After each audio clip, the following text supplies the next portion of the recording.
Olá, seja bem-vindo ao meu canal, meu nome é Luciano.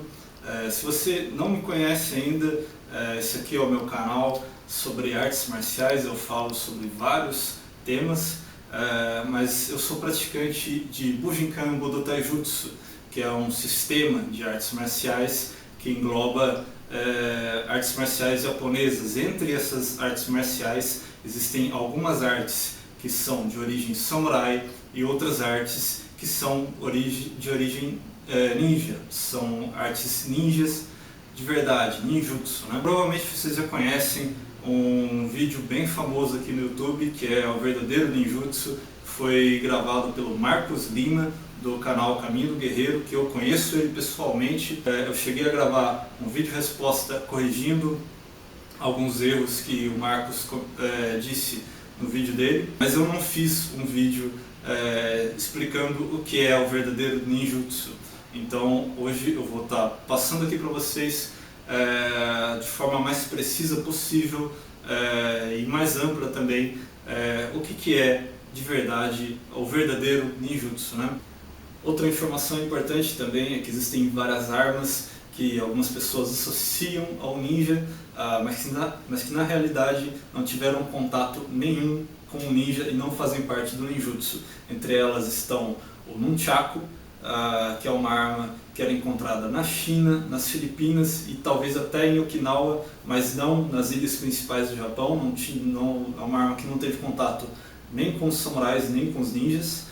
Outra arma é o sai, que é uma arma de Okinawa, também exclusiva de lá, do Kobudo de Okinawa, mas também não tem relação nem com os samurais nem com os ninjas. Para quem não sabe, o sai é aquele garfinho lá utilizado pelo Rafael das Tartarugas Ninja.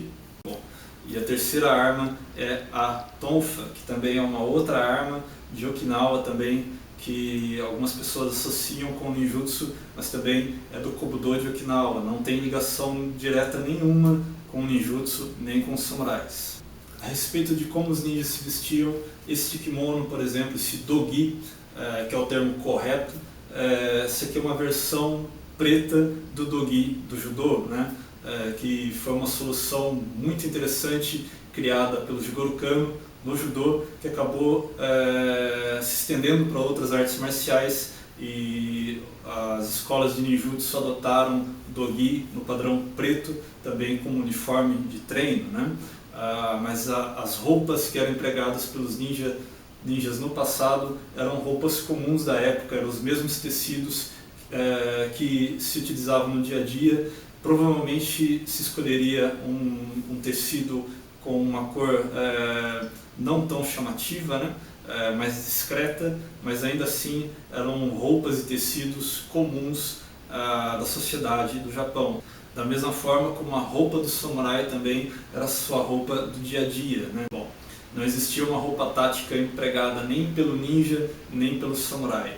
O mais próximo de uma roupa específica de combate que era empregada pelos ninjas e pelos samurais era o uso do hakama, que é aquela calça larga empregada no Aikido, que era empregada pelos samurais, principalmente quando estavam montados a cavalo, para proteger a parte interna da perna do contato com a pele do cavalo, e que também era empregada pelos ninjas. Geralmente, em situações de combate, se afivelava a barra da calça do hakama. Isso tanto os ninjas quanto os samurais afivelavam a parte da barra do hakama. Com relação à máscara do ninja, ela era confeccionada de um tecido comum, sem nenhuma característica especial. Existia a forma de se amarrar esse tecido que forma a máscara ninja. Já tem um vídeo no meu canal ensinando como que se amarra a máscara ninja. Eu vou deixar sugerido aqui em cima para que vocês conheçam e saibam como que é o formato real da máscara ninja tradicional. E com relação a armaduras, os ninjas também faziam uso de armaduras, principalmente em caso de batalha em campo aberto, né? Quando os ninjas lutavam junto com os samurais por um senhor feudal, os ninjas faziam uso de armaduras. Normalmente era um tipo de armadura chamado de tatami gusoku. O tatami gusoku é uma armadura feita de placas de metal unidas umas às outras, e ela chama tatami porque ela pode ser dobrada, né? Ela pode ser enrolada, diferente do yoroi, que é a armadura feita de placas, que era empregada principalmente pelos samurais de alta classe.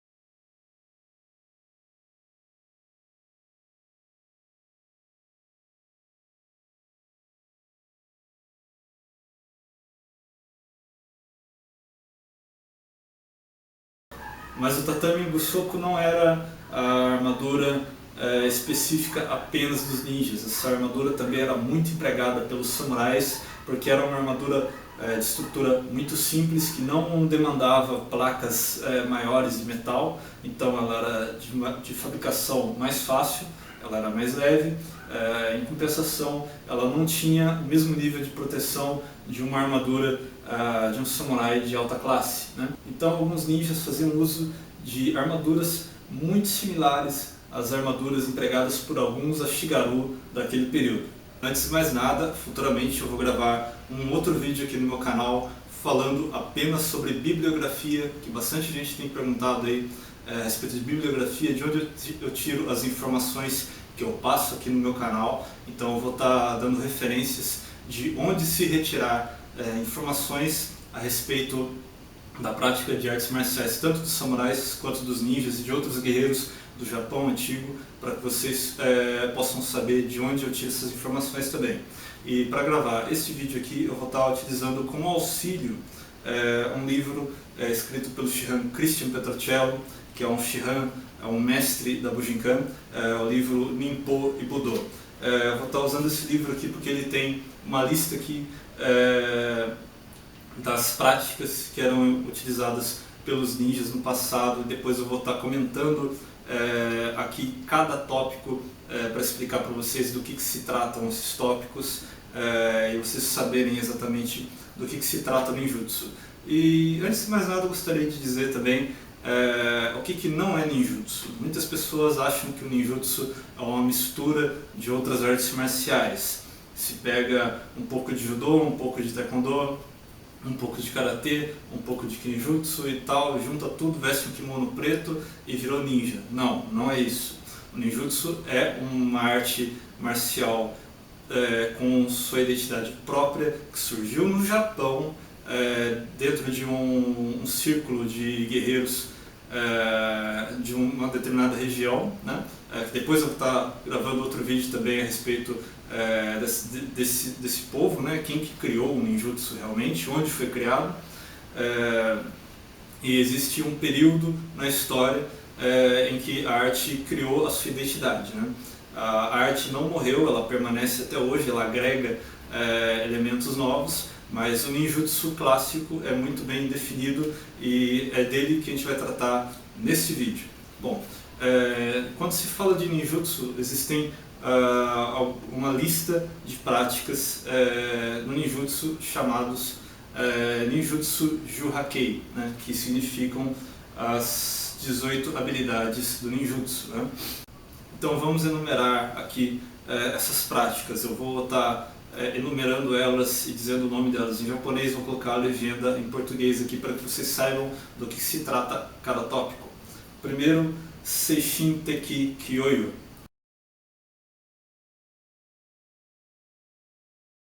Segundo, Taijutsu. Terceiro, Ninja Ken.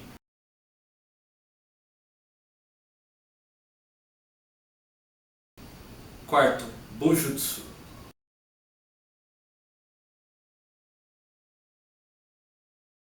Quinto, Shuriken Jutsu.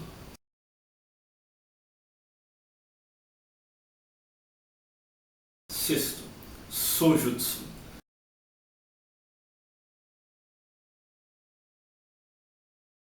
Sétimo, Naginata Jutsu.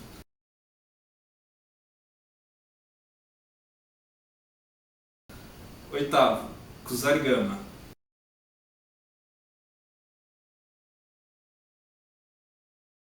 Nono, Kaiaku Jutsu.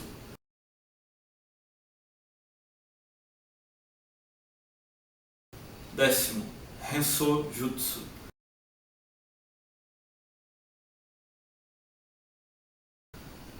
11º, Shinobi Iri.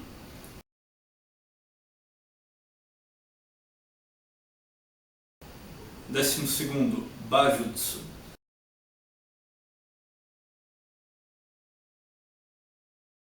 13º, Suiren.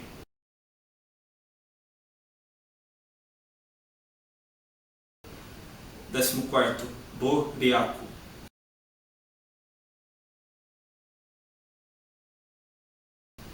15º, Shōho.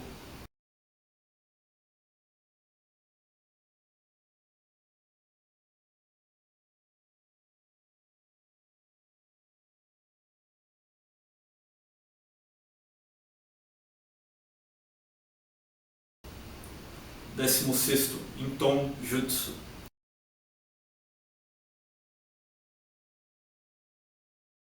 17º, Tenmon.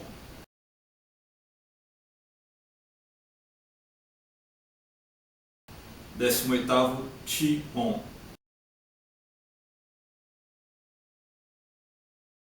O que essa lista de habilidades significa? Significa que todo ninja tinha conhecimento, era mestre de todas essas práticas?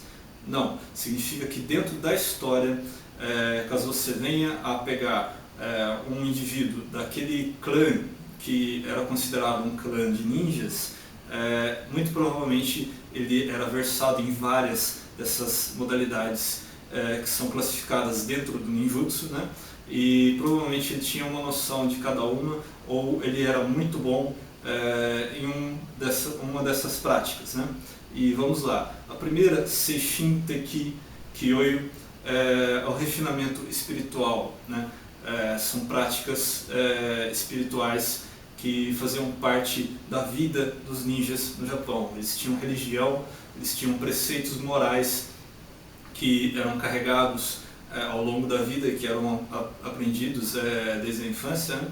E esses preceitos morais o que dava ao ninja uma noção de o que era certo, o que era errado, e o que era moral, o que se deveria fazer. Se tem uma imagem de que o ninja era uma pessoa muito desleal, desonrada, mas na realidade o ninja tinha seu código de ética, e muito dessa imagem de desonra que se tem a respeito do ninja pelo fato apenas de que alguns ninjas eles não tinham fidelidade a um senhor feudal, coisa que os samurais tinham e prezavam muito, um mestre que contratava eles a dinheiro, enquanto que os ninjas eles poderiam se agregar a um senhor feudal, porém eles não tinham um vínculo de fidelidade pelo resto da vida com esse senhor feudal, né?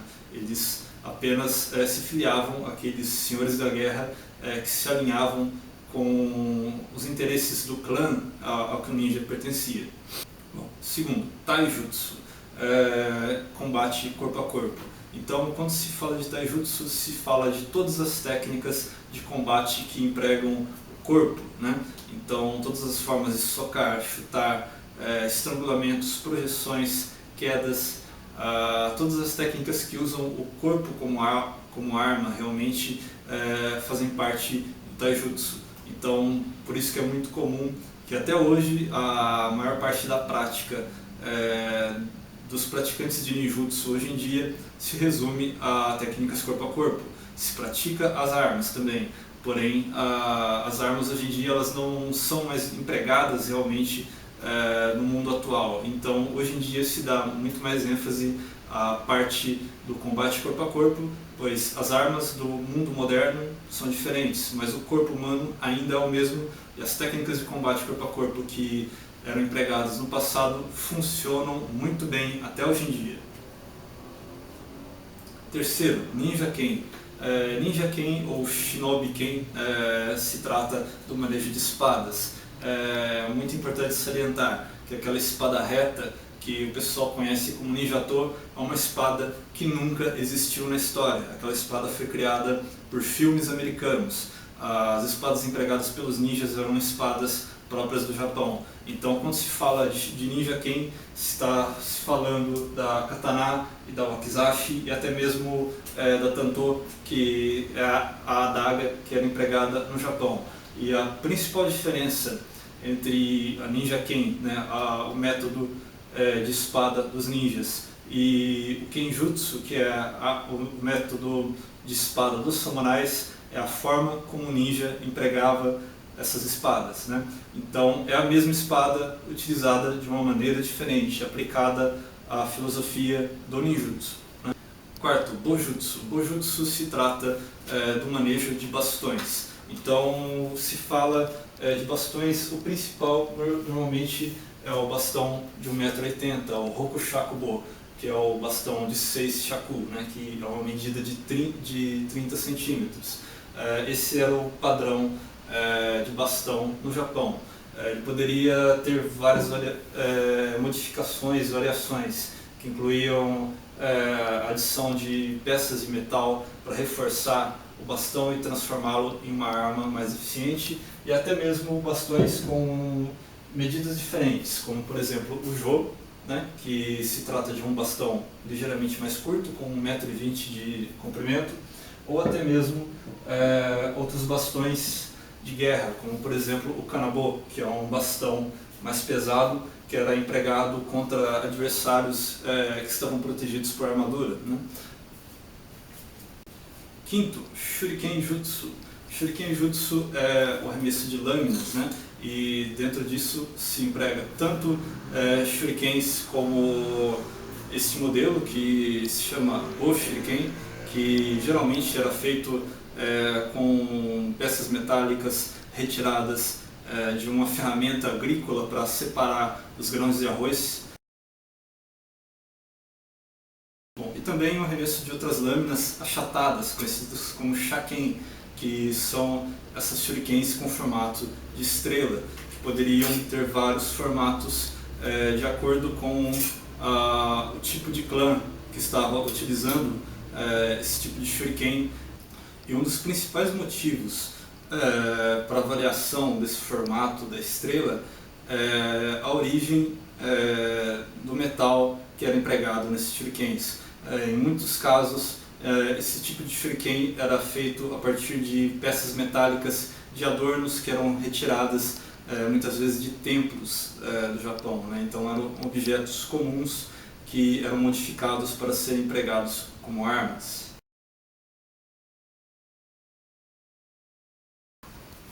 Sexto, Sojutsu. Sojutsu é o manejo de lanças, né?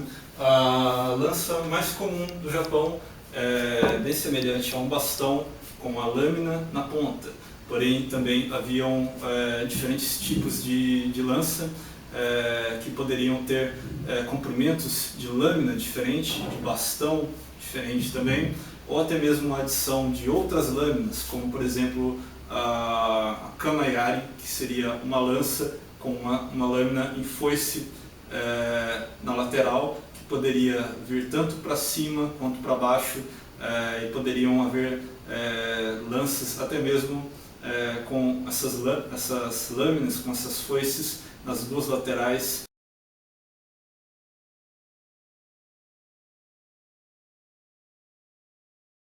Ou até mesmo outros tipos de lança, como por exemplo Sodegarani, que era uma lança com ganchos na ponta, empregada principalmente durante o período Edo, para enroscar na manga do kimono de bandidos.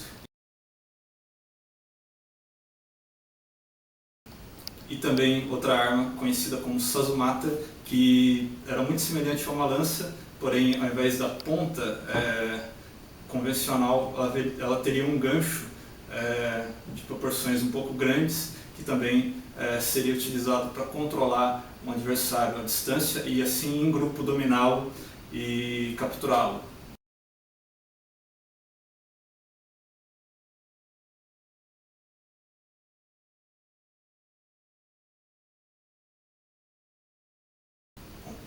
Naginata Jutsu. A Naginata é uma alabarda japonesa que tem um tamanho que pode variar bastante, mas geralmente ela tinha mais ou menos o mesmo comprimento que uma lança comum, porém, ao invés da ponta da lança ser uma lâmina reta, a lâmina da Naginata geralmente era curva, né? Era como uma espada curta amarrada na ponta de um bastão.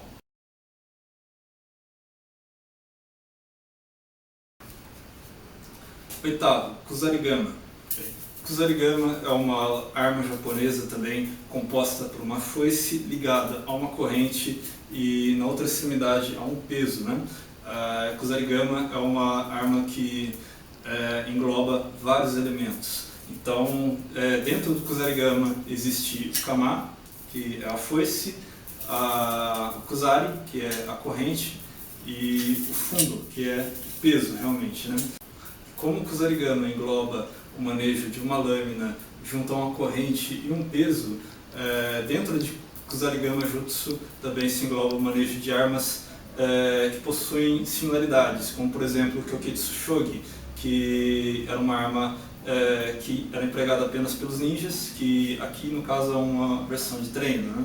Mas seria uma lâmina metálica, provavelmente fabricada a partir de uma ponta de lança semelhante a uma kamayari, né? Uma lança com foice, né? Então ela tinha uma lâmina reta junto com uma foice.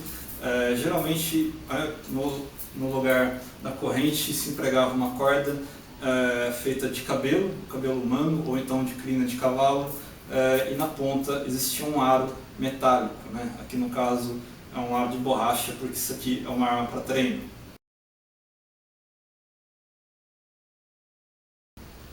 Kaiaku Jutsu, que é o uso de fogos explosivos. Aí se fala tanto dos explosivos, de bombas que eram fabricadas pelos ninjas realmente, que dominavam a confecção de pólvora negra, né?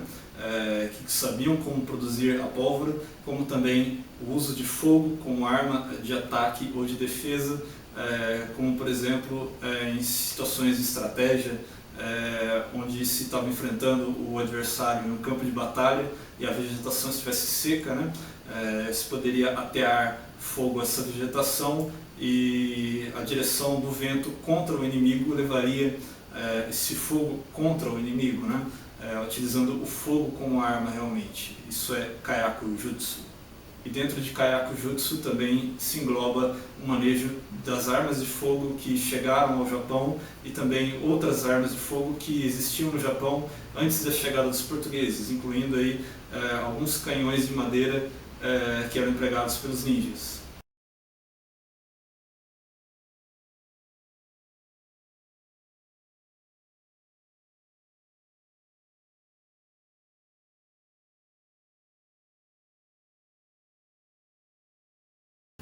Décimo, Rensojutsu, que é o uso de disfarces.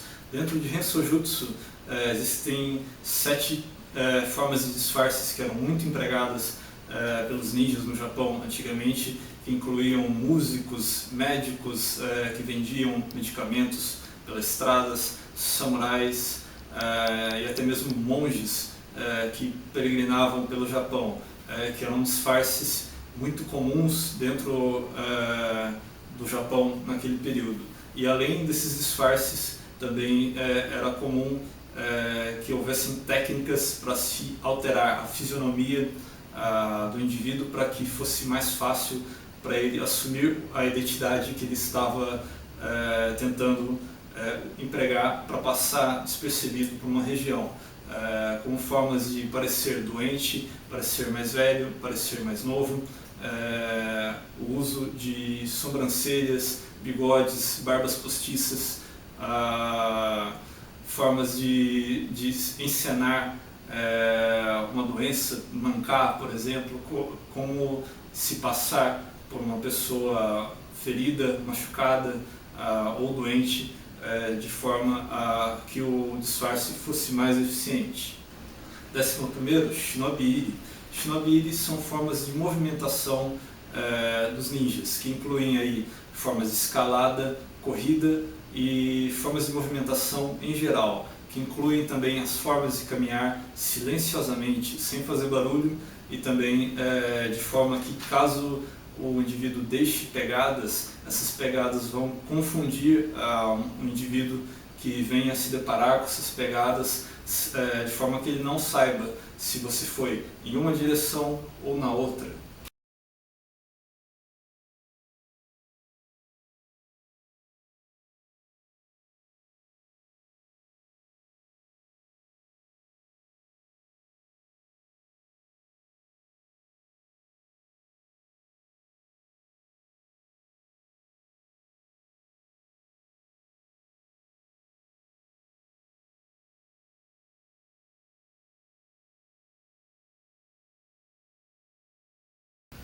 Bajutsu. Bajutsu são as formas de montaria, que incluem tanto a forma de se montar a cavalo, como cavalgar, como também como empregar as técnicas de combate de cima do cavalo. 13º, Suiren. Suiren são as técnicas aquáticas, técnicas que incluem as formas de natação, como nadar, principalmente quando se está utilizando armadura, e também como combater em ambiente aquático. Lembrando a vocês aí que o Japão é um país insular e a presença do mar é comum para a grande maioria dos japoneses, e muitas das batalhas da história do Japão foram travadas em ambiente marítimo também. Então era necessário que o guerreiro também soubesse como lidar no caso de combate, caso ele estivesse no mar, ou então até mesmo na travessia de um rio, né?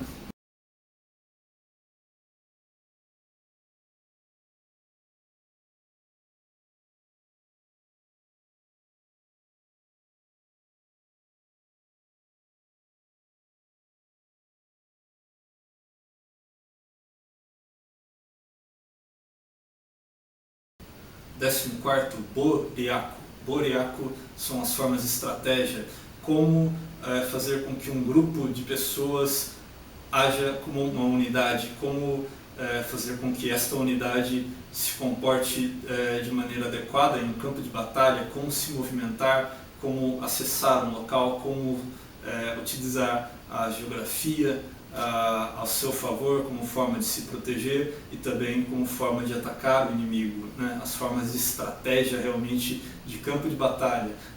Embora muitas pessoas acreditem que o ninja atacava apenas por emboscadas, na realidade o ninja tomava partido em todos os cenários da guerra, incluindo as grandes batalhas.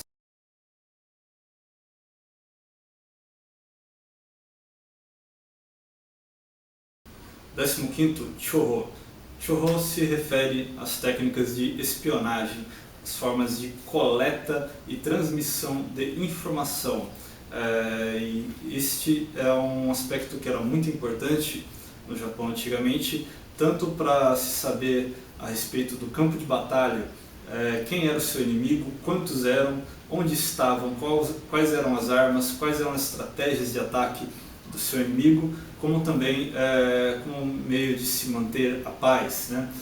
Os samurais tinham vários clãs que dominavam várias regiões, e era comum que esses clãs fizessem acordos entre eles, de forma que um clã samurai não atacasse o outro e eles fossem aliados. Apesar dos samurais terem essa imagem de pessoas ultra honestas e com uma honra acima de qualquer suspeita, quando se trata de assuntos militares, não se confiava apenas na honestidade dos seus aliados. Era necessário saber efetivamente se aqueles acordos estavam sendo cumpridos.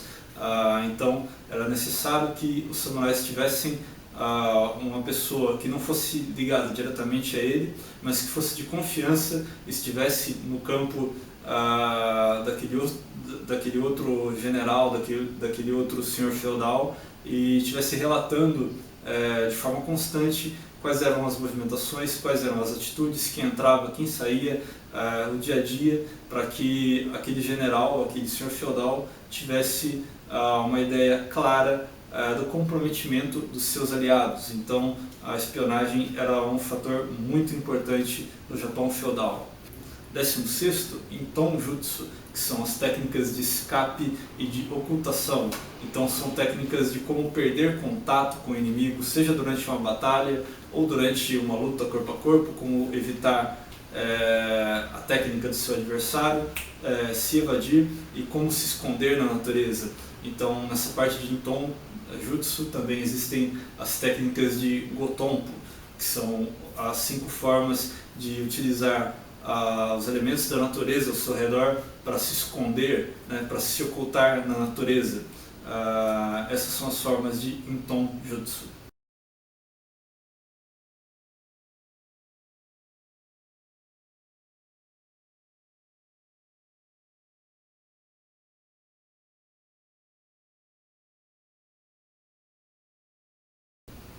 Décimo sétimo, Tenmon. Tenmon é a leitura do céu, é uma forma de meteorologia arcaica, né? Então era a leitura dos fenômenos da natureza, fenômenos atmosféricos e também uma leitura dos astros, para se ter uma ideia clara de qual época do ano se estava, se prever quantas semanas estava, por exemplo, ao final do verão, começo do outono, quanto tempo ia demorar para iniciar as geadas, as neves, que iriam fechar determinadas passagens, congelar determinados rios, os hábitos de alguns animais, a época de plantações. Então todos esses ciclos que são regidos pela questão da mudança das estações e das condições do tempo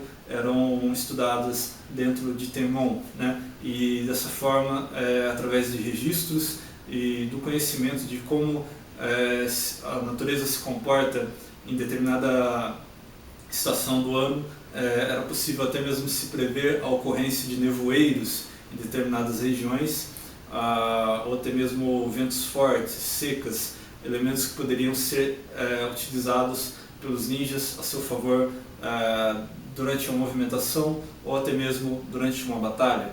18º, Timon. Timon é a geografia, né? Então é o registro também cartográficos de uma determinada região, como se chegar a um determinado ponto, por onde seguem as estradas, quais são os caminhos, os atalhos, quais são as dificuldades do caminho, da região, da vegetação, conhecimentos geográficos realmente também para facilitar a movimentação, seja de indivíduos ou de tropas a caminho de uma batalha.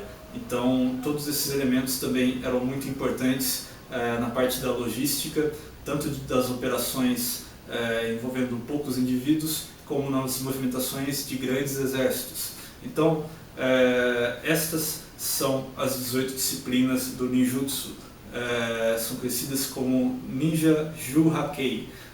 Existem outras 18 disciplinas que são associadas ao samurai, que são conhecidas como Bugei Juhapan, que eu vou abordar em outro vídeo aqui, mas também era muito comum que indivíduos que nasceram em clãs ninjas, além das técnicas compreendidas dentro do Ninjutsu Ju-Hakei, também dominassem outros elementos do Bugei Juhapan, e assim ocorresse uma mescla de técnicas ninja e técnicas samurai, como é o que ocorre, por exemplo, na Bujinkan, onde nós praticamos tanto as técnicas de samurai quanto as técnicas ninja. Bom, então fica aí para vocês essa informação. Este é o verdadeiro ninjutsu, estas são as disciplinas que o compõem, e apesar de serem 18 disciplinas, cada disciplina se desenvolve em outros ramos, como por exemplo a parte do Ninja Ken, a espada ninja, que envolve o manejo da katana, da wakizashi, da tanto, de lâminas. Então você vai ter a parte do manejo da espada longa e as suas técnicas, depois o manejo da espada curta, as suas técnicas. Então são 18 ramos que se dividem em outros ramos menores, e assim o praticante de ninjutsu tem acesso a uma gama muito ampla de técnicas e de conhecimentos que vão abranger desde a parte filosófica e moral do indivíduo, as formas de combate, o manejo de armas e outras estratégias complexas que envolvem a movimentação de grandes grupos durante uma batalha e até mesmo a interpretação meteorológica e geográfica de uma região, né?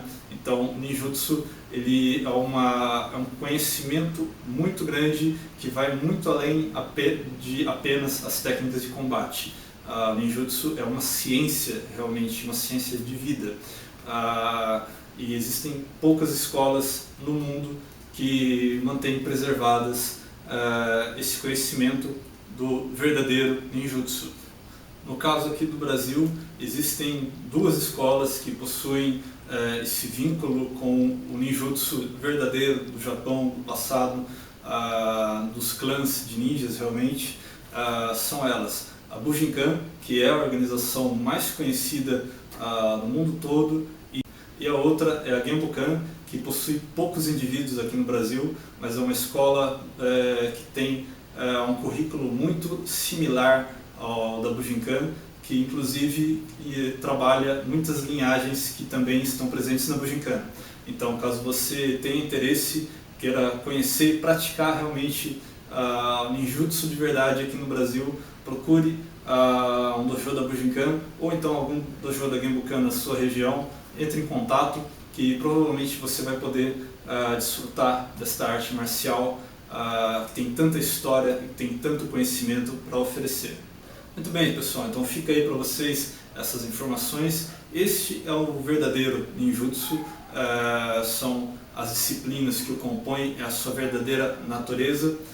Caso você tenha gostado desse vídeo, compartilhe ele com seus amigos, por favor. E se você tem alguma dúvida, quer comentar alguma coisa, fique à vontade aí nos espaço dos comentários. Se você não é inscrito no meu canal, por favor, se inscreva e acompanhe o meu canal. Além da prática do ninjutsu, eu também abordo outros temas como defesa pessoal e outros assuntos variados que em algum momento eu acho que são relevantes para postar aqui no meu canal. E eu espero que vocês tenham gostado desse vídeo. Bom, muito obrigado por ter assistido e até mais.